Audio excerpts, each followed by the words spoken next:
ہمارے معاشرے میں بہت سی خرابیاں در آئی ہیں، لیکن اس خرابیوں پر کسی کو کوئی فرق نہیں پڑ رہا ہے، کوئی اس خرابی کی جانب توجہ مرکوز نہیں کر رہا ہے۔ عام سلام پھیر رہا ہوتا ہے، یعنی اپنا پہلا سلام پھیرنے کے دوران مقتدی کھڑا ہو جاتا ہے۔ وبه قال حدثنا خدبة بن خالد قال حدثنا همام عن قتادة عن الحسن وعن زرارة بن أوفى ان المغیرة بن شعبہ قال تخلف رسول اللہ صلی اللہ علیہ وسلم۔ میرے سامنے حاشیۃ الطحطاوی ہے، فقہ حنفی کی مشہور کتاب ہے، اور یہ نور الاضاء کی شرح، یعنی سنت ہے مسبوق کا امام کے فارغ ہونے کا انتظار کرنا، یعنی مسبوق امام کے فارغ ہونے کا انتظار کرے، اور یہ انتظار کرنا سنت ہے۔ جو ہم نے اپنے بڑوں کو، اپنے آباء و اجداد کو دیکھا، اسی طریقے سے ہم بھی نماز پڑھ رہے ہیں۔ ہماری نماز میں کوئی چینجنگ نہیں ہے، جو ہم نے دیکھ لیا اسی پر ہم عمل کر رہے ہیں۔ رد المحتار حاشیہ ابن عابدین علامہ شامی رحمہ اللہ کی۔ لہٰذا ہمیں علماء سے ملنا ہوگا، علماء سے پوچھنا ہوگا، ہماری نمازوں کے بارے میں بتائیے، علماء بتائیں گے آپ کو، اور ان سے پوچھئے کہ یہ جو طریقہ ہے کس کتاب میں ہے، یہ جو طریقہ ہے وہ کس کتاب میں ہے، وہ حوالہ دیں گے آپ کو۔ سلوا روما وقيصرها سلوا فرسا وكسراها سلوهم كيف۔ السلام علیکم ورحمۃ اللہ وبرکاتہ، نحمده ونصلی ونسلم وبارک علیہ۔ عزیزان گرامی، آج ہمارے معاشرے میں بہت سی خرابیاں در آئی ہیں، لیکن اس خرابیوں پر کسی کو کوئی فرق نہیں پڑ رہا ہے، کوئی اس خرابی کی جانب توجہ مرکوز نہیں کر رہا ہے، اور اس خرابی پر مسلسل چلتا چلا جا رہا ہے۔ لیکن علماء کی یہ ذمہ داری ہوتی ہے کہ اس خرابی کی جانب لوگوں کی توجہ مرکوز کریں، تاکہ وہ سادہ لو عوام جو پڑھنے لکھنے سے عاجز ہے، یا ان کا پڑھنے لکھنے سے کوئی واسطہ نہیں ہوتا ہے، تو ان کو چاہیے کہ وہ علماء سے اس مسئلے کو سمجھیں، اور علماء کو چاہیے کہ ایسے مسئلوں پر، جن مسئلوں پر عوام غلط طریقے سے عمل کر رہی ہے، اس اہم مسئلوں پر کنسنٹریٹ کریں تاکہ ان کی اصلاح ہو سکے۔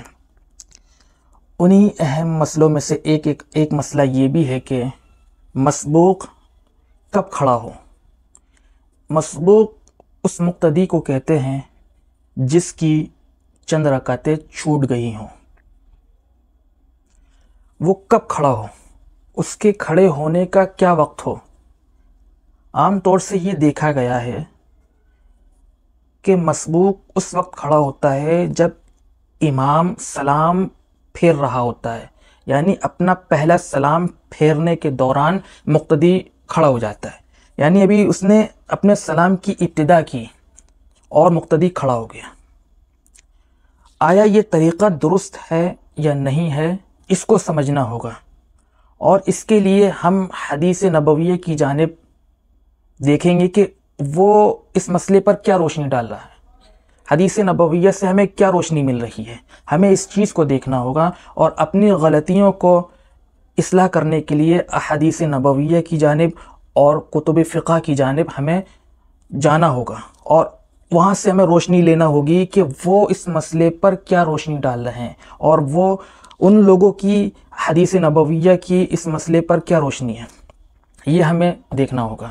لہذا ہم اس مسئلے پر سنن ابو داؤد پہلے دیکھیں گے کہ اس مسئلے پر حدیث سے ہمیں کیا روشنی مل رہی ہے۔ تو دیکھتے ہیں کہ یہ سنن ابو داؤد کی روایت ہے ہمارے سامنے، اس کو ہم پڑھیں گے اور اس سے دیکھیں گے کہ آیا جو طریقہ ہمارے یہاں رائج ہے، عوام جس کو کر رہی ہے، کیا وہ درست ہے۔ اس چیز کو ہم حدیث سے سمجھیں گے۔ وبه قال حدثنا خدبة بن خالد قال حدثنا همام عن قتادة عن الحسن وعن زرارة بن أوفى ان المغيرة بن شعبة قال تخلف رسول الله صلى الله عليه وسلم فذكر هذه القصة قال فأتيت الناس وعبد الرحمن بن عوف يصلي بهم الصبح فلما رأى النبي صلى الله عليه وسلم أراد أن يتأخر فأومأ إليه أن يمضي قال فصليت أنا والنبي خلف ركعة فلما سلم قام النبي صلى الله عليه وسلم فصلى الركعة التي سبق بها ولم يزد عليها شيئا۔ یہ ابو داؤد کی روایت ہے جو میں نے آپ کے سامنے اس کا متن پڑھا ہے۔ اب اس کے ترجمے کو دیکھ لیتے ہیں اور اس سے ہمیں کیا روشنی ملتی ہے وہ سمجھتے ہیں۔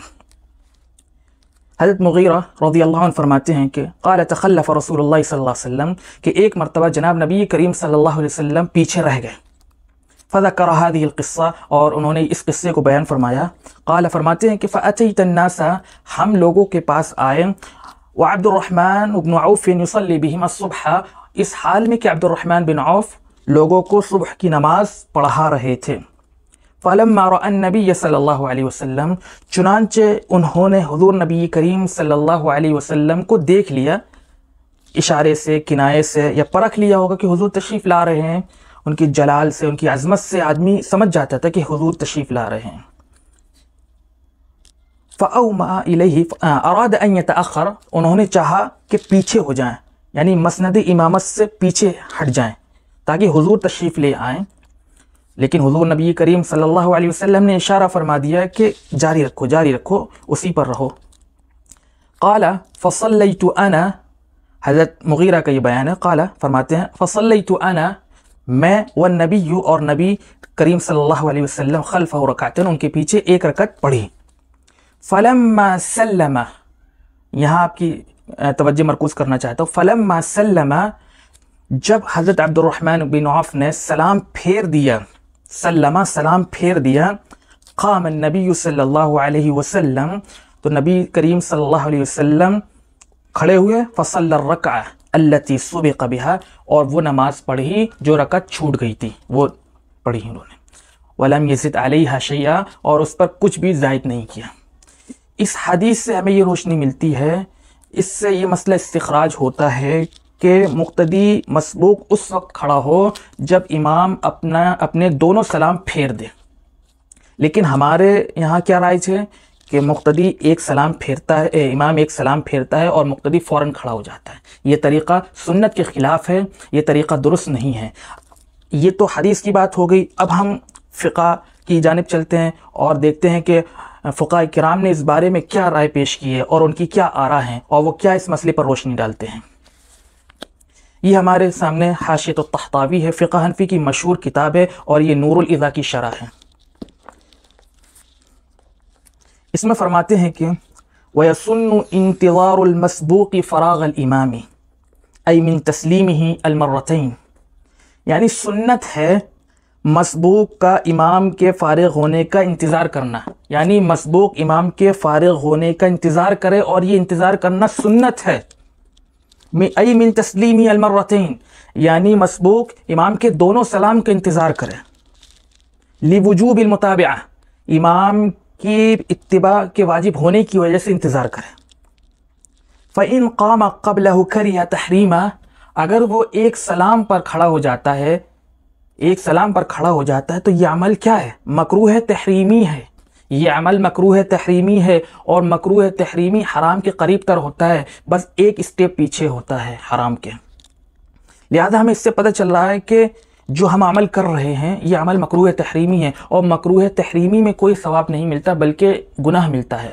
اگر کوئی جان بوجھ کر رہا ہو تو یہ گناہ ہے، اور اگر بھولے سے کر رہا ہے تو اللہ معاف کر دے گا. لیکن ہمیں چاہیے کہ ہم صحیح مسئلے کو لوگوں تک پہنچائیں. پہلی بات تو ہمیں سیکھنا ہوگا کہ مسئلے کی صحیح نوعیت کیا ہے، صحیح مسئلہ کیا ہے. ہم نے جو لوگوں سے سن رکھا یا لوگوں کو دیکھا بس اسی پر عمل کر رہے ہیں. ہم نے کبھی مزید جاننے کی کوشش نہیں کی ہے، مزید سیکھنے کی کوشش نہیں کی ہے، مزید سمجھنے کی کوشش نہیں کی. جو ہم نے اپنے بڑوں کو، اپنے آبا و اجداد کو دیکھا اسی طریقے سے ہم بھی نماز پڑھ رہے ہیں. ہماری نماز میں کوئی چینجنگ نہیں ہے، جو ہم نے دیکھ لیا اسی پر ہم عمل کر رہے ہیں. ایسا نہیں ہے. فقہاء نے بتایا وہ اس طریقے سے اگر ہم نماز پڑھیں گے، صلو کما رأیتمونی اصلی، نماز ویسے ہی پڑھو جیسا کہ تم نے حضور کو دیکھا. یعنی صلو کما رأیتمونی اصلی، یہ حضور کا قول ہے. صلو، نماز پڑھو، کما رأیتمونی، جیسا کہ تم لوگ مجھے دیکھتے ہو نماز پڑھتے ہوئے. اب ظاہر سی بات ہے ہم حضور کو نہیں دیکھ سکتے کیونکہ حضور ہمارے سامنے سے پردہ فرما گئے، لیکن حضور نے طریقہ بتایا ہے، اور حضور کے اس طریقے کو فقہاء کرام نے اپنی کتابوں میں درج کر دیا ہے. لہذا ہمیں علماء سے ملنا ہوگا، علماء سے پوچھنا ہوگا. ہماری نمازوں کے بارے میں بتائیے، علماء بتائیں گے آپ کو. اور ان سے پوچھئے کہ یہ جو طریقہ ہے کس کتاب میں ہے، یہ جو طریقہ ہے وہ کس کتاب میں ہے، وہ حوالہ دیں گے آپ کو. تو لہذا کوئی بھی بات ہو حوالے کے ساتھ ہو. فَإِن قَامَ قَبْلَهُ كَرِهَ تَحْرِيمًا، اگر وہ ایک سلام پر اٹھ جاتا ہے تو یہ عمل کیا ہے؟ مکروہ تحریمی ہے. اس بات کو جان لیجئے، یہ مکروہ تحریمی ہے، حرام کے بالکل قریب تر ہے. وقت یباح له القیام لضرورت، اور مباح اس وقت ہو جاتا ہے جب کوئی ضرورت آن پڑے. جب کوئی ضرورت آن پڑے اس وقت اگر آپ ایک سلام پر اٹھ جاتے ہیں تو اس وقت یہ مباح ہو جائے گا، اس پر کوئی گناہ نہیں ہے، کوئی کراہیت نہیں ہے. لیکن یہ بہت کم تر ہوتا ہے، یہ بہت شاذ و نادر ایسی صورت سامنے آتی ہے. ورنہ آدمی جس وقت مسجد آتا ہے تو اپنے تمام مشاغل کو چھوڑ کر آتا ہے اور تسلی کے ساتھ نماز پڑھتا ہے. لہذا یہ شاذ و نادر صورت ہے. یعنی کہہ لیجئے کہ اگر آپ اسٹیشن پر نماز پڑھ رہے ہیں اور اتفاق سے آپ کی ٹرین آ گئی ہے تو آپ جلدی سے نماز کو اپنی کمپلیٹ کریں اور جلدی سے چلیں. یہ ایسی صورتیں شاذ و نادر ہوتی ہیں. خیر، تو یہ تھی حاشیۃ الطحطاوی، جو فقہ حنفی کی مشہور کتاب ہے اور مستند کتاب ہے. اور ایک اور کتاب ہے جو فقہ حنفی کی بہت مشہور ہے اور اس پر ہی علماء زیادہ تر اپنے فتاوے دیتے ہیں اور اسی کی آراء کو زیادہ تر نقل کیا جاتا ہے، اور وہ ہے رد المحتار حاشیہ ابن عابدین علامہ شامی رحمہ اللہ کی. اس کو بھی دیکھ لیتے ہیں. فرماتے ہیں علامہ شامی رحمہ اللہ فرماتے ہیں وَيَنبَغِي أَن يَصْبِرَ حَتَّى يَفْهَمَ أَنَّهُ لَا صَحْوَ عَلَى الْإِمَامِ، یعنی مناسب ہے. کس پر مناسب ہے؟ مسبوق پر یہ مناسب ہے کہ وہ صبر کرے. کس پر صبر کرے؟ حَتَّى يَفْهَمَ أَنَّهُ لَا صَحْوَ عَلَى الْإِمَامِ، کہ وہ سمجھ لے، وہ اشارے سے کنایے سے وہ سمجھ لے اس بات کو کہ امام کے اوپر کوئی سجدہ سو لازم نہیں ہے. جب اسے اس بات کا یقین ہو جائے، اسے کنایے اور اشارے سے یہ بات اسے معلوم ہو جائے کہ امام کے اوپر کوئی سجدہ سو نہیں ہے، تب وہ اٹھے سلام سے. اور آگے فرماتے ہیں، اب اس کی وضاحت کر رہے ہیں. قَوْلُهُ وَيَنْبَغِي أَن يَصْبِرْ، یعنی ان کا قول، کشف الاسرار کا غالباً در مختار کا قول، وَيَنْبَغِي أَن يَصْبِرْ أَيْ لَا يَقُومُ بَعْدَ التَّسْلِيمَ أَوِ التَّسْلِيمَتَيْن، یعنی وہ ایک سلام کے بعد نہ کھڑا ہو یا دو سلام کے بعد نہ کھڑا ہو، بلکہ وہ انتظار کرے. یعنی نہ ایک سلام کے بعد، دو سلام کے بعد بھی اس وقت کھڑا ہو.